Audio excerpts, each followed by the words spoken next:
Halo selamat pagi pemirsa, apa kabar Anda di pagi hari ini? Senang sekali saya Heri Orun kembali menjumpai Anda dalam Berita Papua hari ini.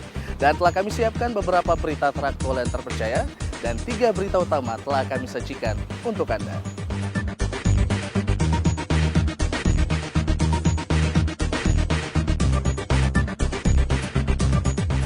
Simpan ganja di dalam koper, 2 kurir narkotika asal Jayapura ditangkap petugas BNN Papua Barat. Tangani proyek fiktif, Kejaksaan Tinggi Papua selamatkan uang negara 9,6 miliar rupiah.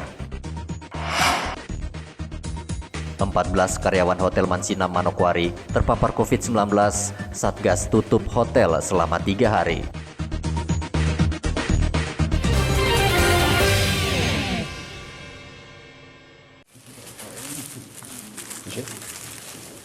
Ganja seberat 6 kg ini rencananya akan diselundupkan dari Jayapura ke Sorong, namun berhasil digagalkan Badan Narkotika Nasional Provinsi Papua Barat.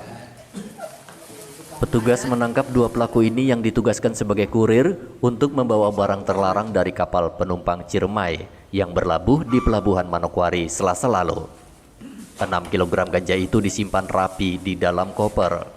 Yang menjadi pertanyaan, bagaimana ganja tersebut bisa lolos dan masuk ke dalam kapal penumpang Ciremai yang bertolak dari kota Jayapura. Koordinator Bidang Pemberantasan BNN Papua Barat Ibda Ahmad Arsyad mengatakan kedua kurir ini tidak tahu siapa yang akan menjemput ganja tersebut di Sorong. Mereka mengaku hanya ditugaskan si pengirim. Orang yang nanti jemput di sana itu tanpa sepengetahuan mereka hanya datang, nanti dari bosnya di Jayapura hubungin, nanti orang itu naik ke kapal dan jemput barang. Berarti peran mereka mengantar? Mengantar. Kurir. Apakah sudah dilakukan tes urin terhadap kedua tersangka? Sudah. Hasilnya negatif. Status kedua apakah pelajar atau? Mereka ini bekerja, pengangguran.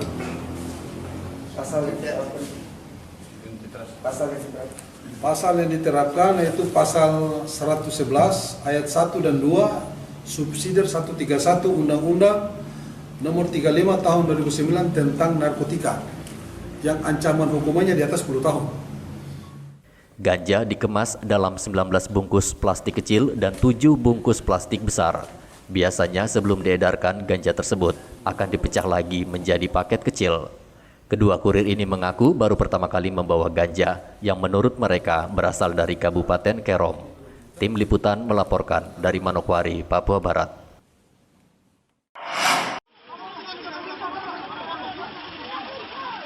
Bentrokan antar warga di Kampung Pomako menyebabkan jatuhnya korban bernama Andreas akibat terkena peluru nyasar yang dilepaskan aparat keamanan ketika mencoba meredam situasi. Komandan Yonif 754 Mimika memastikan anggotanya tidak terlibat saat bentrokan terjadi. Menurut Danyon 754 Mimika Mayor Infantri Doni Firmansyah, saat kejadian ada 10 anggota Yonif 754 Rider dari Kompi C yang mencoba meredam situasi agar tidak meluas. Doni mengatakan dari 10 anggota Yonif 754 Rider tersebut, hanya 1 orang yang membawa senjata api jenis SS2. Doni memastikan senjata tersebut sudah diperiksa dan amunisinya masih dalam keadaan lengkap. Yakin dan percaya kita akan selidiki sampai dengan mendapatkan hasil yang terang benderang dan kita dapat berdasarkan bukti yang nyata. Karena saya selaku komandan batalion masih yakin dan percaya kepada anggota kami tidak melakukan hal tersebut, dalam hal ini penembakan, karena senjata dan munisi yang ada di satuan kami sudah kami cek dalam keadaan lengkap. Danyon 754 meminta masyarakat tetap tenang. Pihaknya dan aparat kepolisian akan melakukan penyelidikan atas kasus tertembaknya Andreas. Saat ini kondisi Andreas, pemuda Kampung Pomako yang terluka akibat peluru nyasar, sedang menjalani perawatan di RSUD Mimika. Kondisinya sudah mulai membaik. Sebelumnya, 2 kelompok warga di Kampung Pomako terlibat bentrok pada Senin lalu. Bentrokan diduga dipicu kesalahpahaman akibat minuman keras antara warga dan pengemudi truk pengangkut galon air. Igobat Momolin melaporkan dari Mimika, Papua.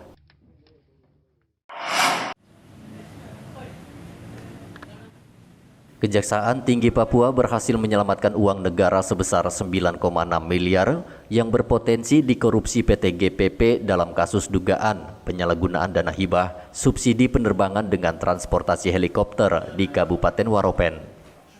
Dana tersebut akhirnya dikembalikan PT GPP ke negara dan saat ini disimpan Kejaksaan Tinggi Papua di sebuah bank di Jayapura. Dana hibah tersebut seharusnya digunakan PT GPP untuk mensubsidi penerbangan masyarakat, namun ternyata tidak digunakan sesuai peruntukannya.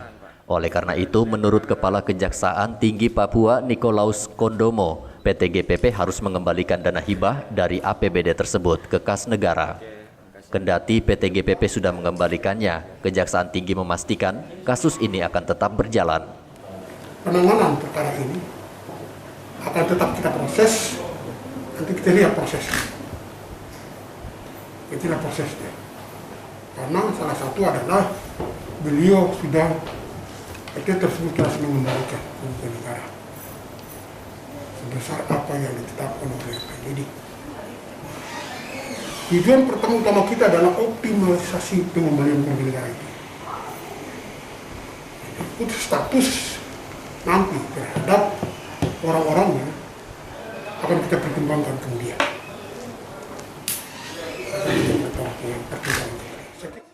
Dana hibah sebesar 9,6 miliar tersebut rencananya akan digunakan untuk mensubsidi penerbangan helikopter tujuan Nabire Kirihi dan Nabire Walani oleh pemerintah Kabupaten Waropen. Namun berdasarkan laporan masyarakat, hingga saat ini tidak ada penerbangan di wilayah tersebut. Kejaksaan sejauh ini sudah memeriksa 13 orang saksi dan belum menetapkan tersangka. Riantonai melaporkan dari Kota Jayapura, Papua.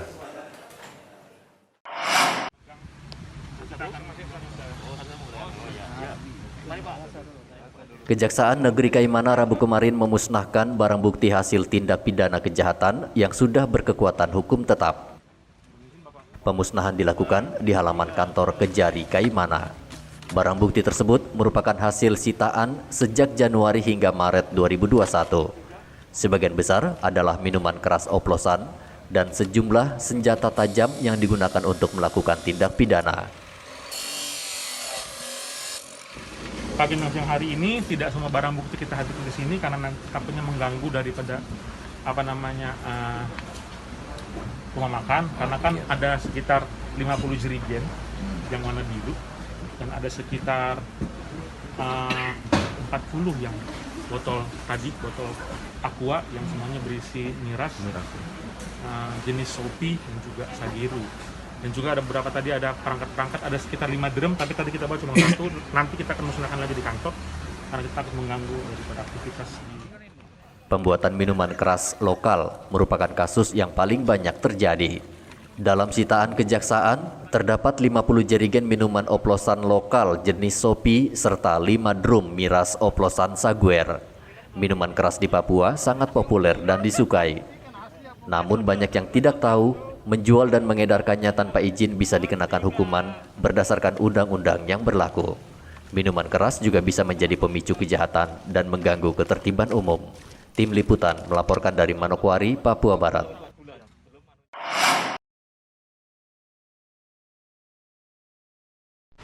...1.350 prajurit yang tergabung dalam 3 batalion Rabu kemarin tiba di Pelabuhan Satrol Lantamal 10 Jayapura. Mereka akan menggantikan pasukan TNI yang selama ini mengamankan perbatasan Indonesia dengan Papua New Guinea. Setibanya di pelabuhan, para prajurit langsung menjalani tes antigen untuk mencegah penyebaran COVID-19. Upacara penerimaan prajurit dipimpin langsung Danrem 172 Brigjen Ishak Pangemanan. Danrem 172 Brigjen Ishak Pangemanan mengatakan, selain menjaga wilayah kesatuan Republik Indonesia dari berbagai ancaman, prajurit juga dituntut membantu masyarakat setempat dalam meningkatkan ekonomi di perbatasan. Sampai hari ini kondisi di perbatasan aman, kondusif, sehingga memungkinkan kita untuk mendukung program-program pembangunan yang dilakukan oleh Pemda. Sedangkan kepada Satgas yang baru, saya berharap kepada mereka untuk melanjutkan apa yang sudah dibuat oleh Satgas sebelumnya. Kita ada di sini untuk membantu Pemda membangun masyarakat. Kita berharap keberadaan mereka akan bisa diterima, sehingga saya sampaikan tadi bahwa operasi yang harus dikembangkan adalah operasi yang bisa diterima oleh masyarakat Papua, yaitu hati masyarakat Papua, pikiran, jiwa, dan perasaan. Satuan Tugas Pengamanan Perbatasan atau Satgas Pamtas RI Papua Nugini ini telah dibekali kemampuan teknis untuk mengatasi berbagai masalah yang menjadi penyebab konflik di tanah Papua. Satgas Pamtas RI PNG itu terdiri dari Yonif 131 BRS yang menggantikan Yonif Mekanis Rider 413 BRM. Yonif Mekanis 512 Kie menggantikan Yonif Rider 100 PS dan Yonif 403 WP yang menggantikan Yonif 312 KH. Hendra melaporkan dari Kota Jayapura, Papua.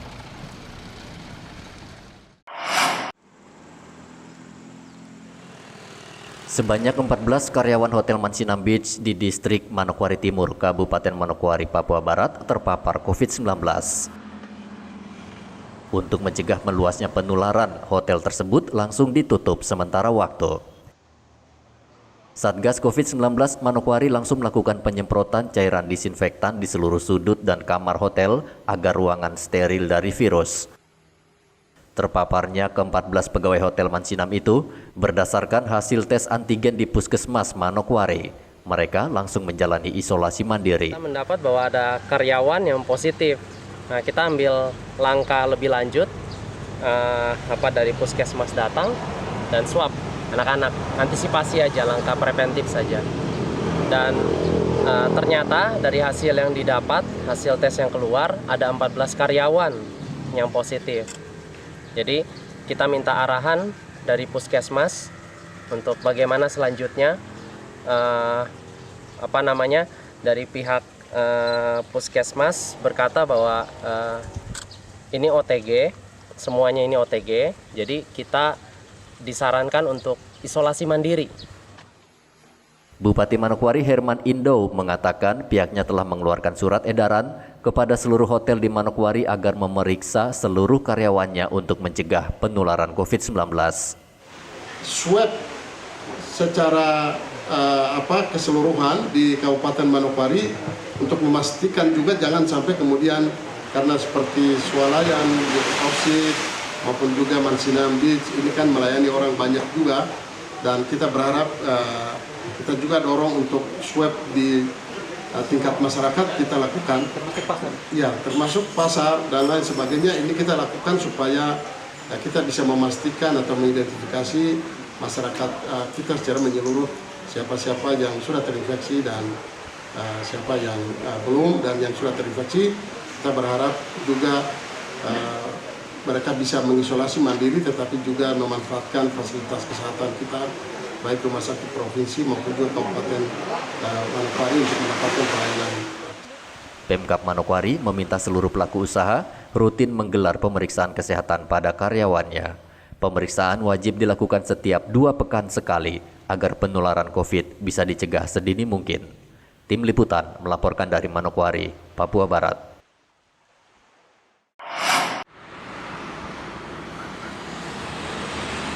Selain Hotel Mansinam, salah satu pusat perbelanjaan di Manokwari, yakni Swalayan Orchid yang terletak di Jalan Merdeka, juga ditutup sementara karena 24 karyawannya positif COVID-19. Penutupan Swalayan Orchid dilakukan agar karyawan lain tidak ikut terpapar. Satgas COVID-19 rencananya akan melakukan penyemprotan disinfektan serta pelacakan terhadap mereka yang terakhir kontak dengan 24 karyawan yang terpapar. Ini ada berapa sebenarnya yang terpapar COVID ini? Yang kemarin 24. 24. Ya. Ada tambahan? Ini lagi tunggu hasil ini. Hasil? Ya, hasil swab dan tracing ya. Keluarganya nanti di tracing. Keluarga terdekat, misalnya di rumahnya siapa-siapa itu lagi di tracing untuk di swab. Untuk Swalayan sendiri rencananya dari pihak pemerintah untuk membuka kapan? Nah, ini yang tadi kita bicarakan, tapi rencana biasanya 2-3 hari setelah disinfektan ya. Dan kita tahu virusnya kan tidak bisa menetap di tempat itu saja. Yang berpindah itu kan virus yang dari orang ke orang. Nah, gitu. Jadi 2-3 hari dilakukan penutupan untuk ini, bukan 10 hari? 10 hari itu orang. Iya. Untuk Yang 10 hari itu untuk orangnya yang positif. Nah, itu baru di swab ulang. Untuk swalayannya? Swalayan tetap 3 hari. 3 hari. Pelaku usaha diminta untuk melakukan pencegahan dan memperketat prokes karena swalayan dan toko sering dipadati warga. Tim Liputan melaporkan dari Manokwari, Papua Barat.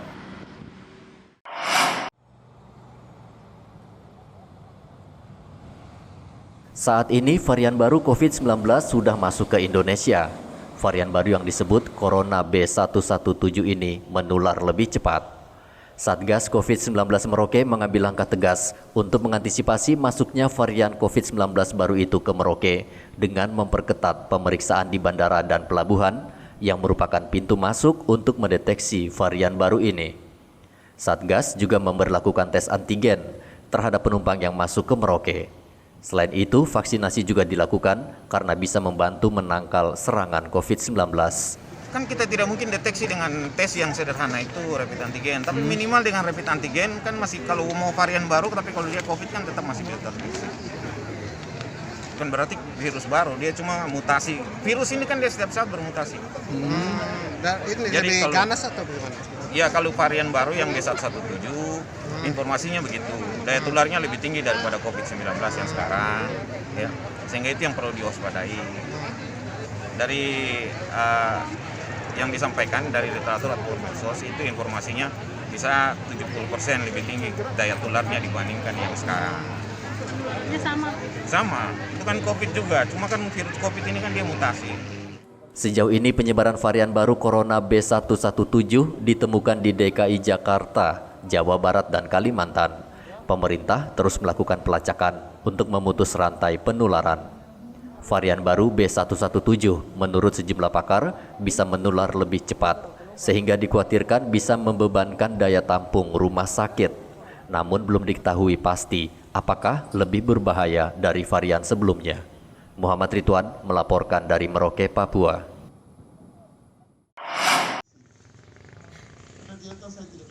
Ribuan aparatur sipil negara yang bertugas di seluruh dinas Rabu kemarin berkumpul di halaman kantor Bupati Merauke. Mereka mengikuti arahan Bupati yang baru saja dilantik Gubernur pada pekan lalu. Meski di ruangan terbuka, protokol kesehatan tetap diberlakukan, namun ada sejumlah ASN yang kurang memperhatikan disiplin prokes. Saat duduk, mereka tidak menjaga jarak. Bupati Merauke Romanus Sembaraka dalam arahannya mengajak semua ASN di lingkungan Pemda Merauke bekerja keras dan bekerja sama meningkatkan pelayanan kepada masyarakat. Menertibkan seluruh manajemen tata kelola administrasi, ya, baik dari tingkat SD, SMP, SMA, bahkan kantor kan harus ditertibkan. Baik itu honornya dari guru, kepala sekolah maupun dinas, semua harus ditertibkan. Terus mengoptimalkan mekanisme pelayanan yang bersih. Itu yang ditanamkan tadi. Dan bagaimana membangun koordinasi dan memahami apa yang harus dikerjakan. Jadi yang intinya tadi adalah, yang pertama adalah bagaimana untuk menertibkan seluruh manajemen tata kelola dengan baik dan mengoptimalkan pelayanan publik terhadap masyarakat. Karena merencanakan sesuatu harus tahu apa yang harus ada di tempat ini, jangan merencanakan di luar daripada kemampuan anggaran yang ada di pemerintah. Itu intinya. Selain pembenahan dalam tata kelola pemerintahan, Bupati baru juga mempunyai prioritas tugas lainnya, yaitu menangani jumlah kasus COVID-19 di Merauke yang terus meningkat. Saat ini, Merauke menempati urutan kedua dengan jumlah kasus positif COVID-19 terbanyak setelah Kota Jayapura di Papua. Muhammad Ridwan melaporkan dari Merauke, Papua.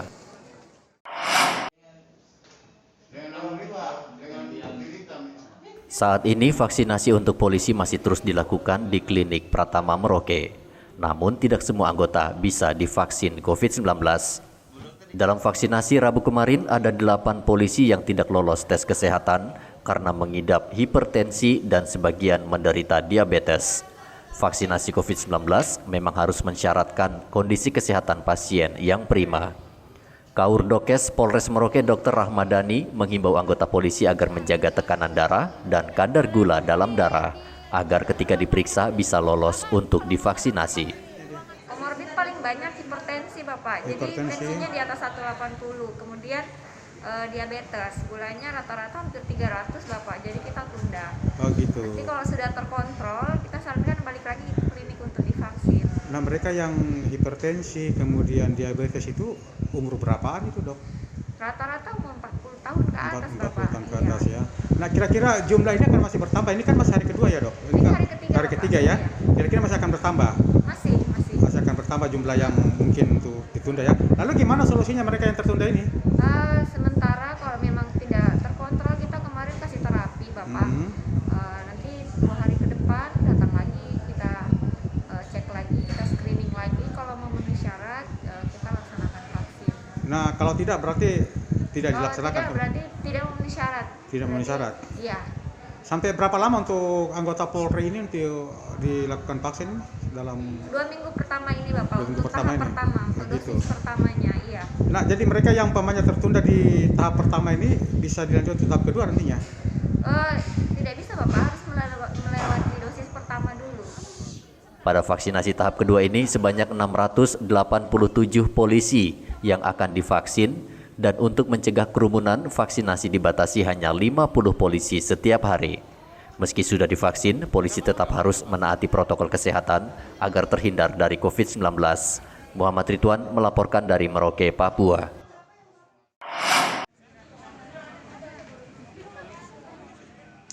Vaksinasi tahap kedua telah dimulai di Merauke. Kali ini, puluhan staf yang ada di kantor DPRD Merauke divaksin COVID-19. ASN memang masuk dalam prioritas penerima vaksin tahap 2 ini karena mereka rentan terpapar COVID-19. Selain ASN, seluruh anggota dewan yang berjumlah 30 orang juga divaksin di kantor DPRD Merauke. Satuan dengan inspektorat. Inspektorat ya. Iya. Bu Titi, dari sejak kemarin sampai dengan sekarang ini ada berapa yang memang terpapar mungkin yang positif? Saya belum terima laporan. Belum terima laporan ya. Hari ini pagi baru saya.